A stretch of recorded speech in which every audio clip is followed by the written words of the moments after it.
Hey guys, thanks for tuning in. If this is your first time checking in, please click that subscribe button down below, and remember, likes go a long way to help support the channel. I bring you my new 2018 Harley-Davidson Heritage. This is the 114 in the red denim paint job.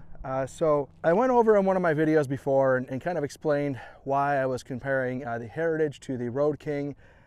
Everybody was telling me basically you got to go Road King, it's more bike for your money. I think the old mentality is that the touring bikes are just leaps and bounds better over the Softails.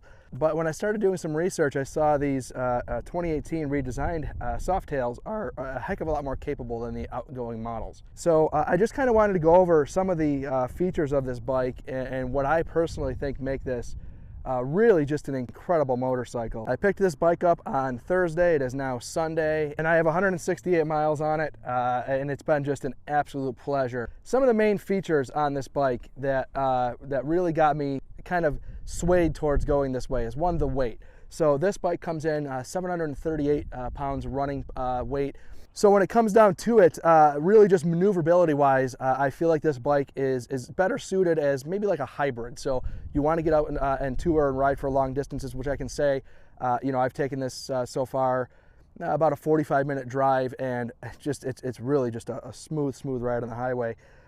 So basically somebody who wants a touring bike, but also still wants to get in the inner city and still have a bike that they can really kind of maneuver without at slow speeds feeling like they're going to lose the bike. And handling on the highway is just, I'm telling you, it's really maneuverable. You just push this thing around. It feels like you're really in control of this bike. I'm very impressed with that. So throttle response from 70 to 80, you can just tap that throttle and it really jumps in sixth gear. That torque and horsepower, it's accessible. It just gets up and goes. So that makes the bike much more enjoyable as far as a performance aspect goes. This 114, for those of you who are CC guys, that's a 1850 cc motor. So it is a monster. So I highly recommend this bike for anybody who's in the market for like a really maneuverable touring bike. This thing is just, it's really incredible. I like the two-tone windshield. I think that's kind of a cool, really heritage inspired, back to the old, World War days of, the dual blacked out windshield. I think that's a really awesome design cue. I think that was really well done. For anybody out there who wanted to see, you can certainly just pop this windshield right off. It comes off super easy. And then to pop it back on just goes in these rubber grommets. The other thing I really like about this bike, dual counterbalance motors, these mirrors, they stay put. I get a little vibration out of the right mirror, nothing major. Really nice, smooth. You can still feel the motor, but you're not shaking fillings out of your teeth. And I was very interested in safety, and these three headlights up front. You have the big bright headlight, and then you have the two passing lamps to the side that are LEDs. They are very bright.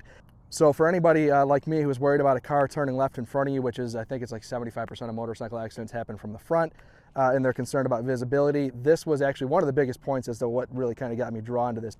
The ABS brakes on this bike, in my opinion, in a panic situation, you're going to grab that brake and jam that rear brake, bury this bike into the ground. You're going to lock the front end up, the front end's going to turn, you're going to hit the deck. So ABS to me was an absolute must when looking at bikes, and being that the Softail had it, certainly put it again up on the top tier. So really for me, this came down to, I guess the basic decisions is, first of all, I am a millennial. All the chrome that's on some of the street glides, I find it to be just too much. I know the older guys are going to completely disagree with that, which is fine. Beauty's in the eye of the beholder. But for the younger generation, the blacked out look is something that's certainly a sell point. But they do still have enough chrome on this to keep kind of the classic Harley look. The hard locking bags, these bags are great. They hold quite a bit for me. I'm not going on a week-long journey, so I don't need the massive tour packs or anything like that. I did pull the back seat off.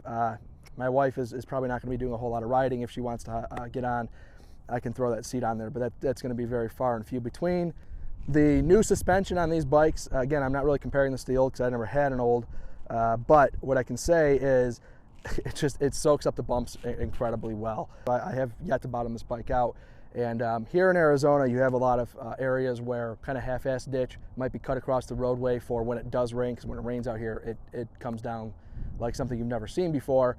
So there's some kind of these depressions in the road, and you can pretty much hit them at speed on this thing, and it stays composed and it doesn't bottom out. Really, really, really, really impressed with the suspension. I mean, like,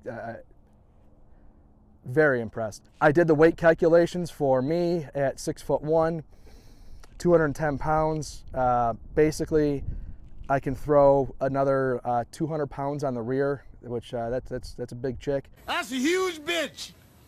And that would then max out the suspension. So it's got a lot of room left for adjustment. One of the things I didn't see when I was looking at this bike, I watched a lot of videos, and as Matt Laidlaw, I think I watched his video probably 50 times. You're welcome for that ad revenue. I also watched Fast Dashing Jack's video on this bike probably another 50 times, and Cycle World had like a short little snippet of riding the bike, kind of cutting it through some canyons and their impressions on the bike. So I watched those videos a whole lot.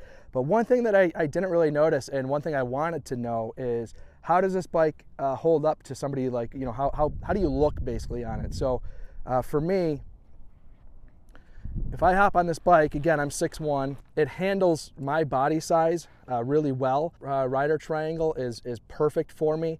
It's very, very comfortable. These footboards are really, really nice. I haven't scraped them yet. My foot basically fits on there perfectly. The windshield height is it's about neck height for me. The wind buffeting on my helmet, it's not horrendous, but it's there. At 80 miles an hour on the highway, you can certainly feel a little bit of a bobblehead effect going on. But I also have a giant noggin, and maybe that plays into it. But it's not unbearable. I actually may not even replace the windscreen. It's not that bad to the point where I feel like I need to replace it, but it's something that I'm considering. As far as the sound of the bike, it sounds great. Sound doesn't always translate, as far as video goes, but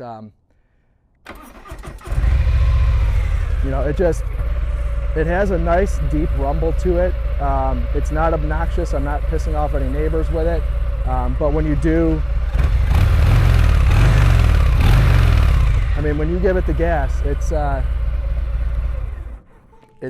got some growl to it. It's more impressive for a stock exhaust than I really imagined it would have been. The motor does have the engine management system, so at high temperatures here in Arizona, it's 103 degrees today, the rear cylinder will actually cut off, and it basically turns into like a heat pump, so it tries to evacuate some more of that hot air out of the motor. That does kick in. I barely even noticed that it's there. It's got the cruise control. It has throttle by wire. So basically, if you're riding cruise control and you want to kill it, instead of having to tap the brake, which I hear a lot of people say, there's really no reason to tap the brake. If you actually just roll the throttle forward a little bit, it'll actually cancel out that cruise control. This 114 is also oil cooled, so there is an oil cooler up front. So basically, it takes there's like 5 quarts of oil in this motor. It takes that oil, runs it through that radiator, dissipates some of that heat. And then it pumps it through the heads of the motor, and that's idea is to keep that motor running a little bit cooler. So anything you do to basically cool off a motor is a good thing. Again, a lot of the Harley purist guys and stuff probably hate that, but ultimately it's better for the motor, it's better for performance, and it's really just better all around. There's no downside to it. So to adjust the suspension is super simple. You basically just take this seat off. If you had the passenger seat on there, it will be an extra step of removing that one nut back there, and just pop this seat off. It comes off, and then you have your adjustment is sitting right in here, and you just use the provided tool, turn it. It's really as simple as that. All the electronics are down there. Some of the other Softails, they have actually a thing on the side that you can turn without having to remove the seat. That would have been nice to have on this bike. I don't necessarily know why they didn't do it, but how many times you're going to adjust that suspension is pretty minimal. Big shout out to Harley-Davidson of Scottsdale. I know I mentioned in one of my videos previously, it's owned by Bob Parsons. He was the founder of GoDaddy. He donates all the profits from that Harley-Davidson of Scottsdale dealership to the Phoenix Children's Hospital, Make-A-Wish Foundation, and the Semper Fi Fund. So basically, the money they're making off the bike is going to charity, which I think is really awesome. You know, so that's a big reason why I went to Harley-Davidson of Scottsdale. If you want to go check them out, Scott Craig is the salesman who actually hooked me up there. You can go in and just tell them that Dan from Tech Check's YouTube channel sent you in, and they'll hook you up. You know, I'm not really hooked up with them or anything. It's just you know, I think it's a really cool setup that they have. So if you want to go check them out, really nice dealership, great people. They really took care of me. So there you have it. That is my Harley-Davidson 2018 Heritage in a nutshell. You know, as far as more updates in this bike, I will have more updates in the future here. I also will be doing some modifications to this in the future, so stay tuned for that as well. Again, please click that subscribe button down below, and likes go a long way to help support the channel. So I'll see you next time.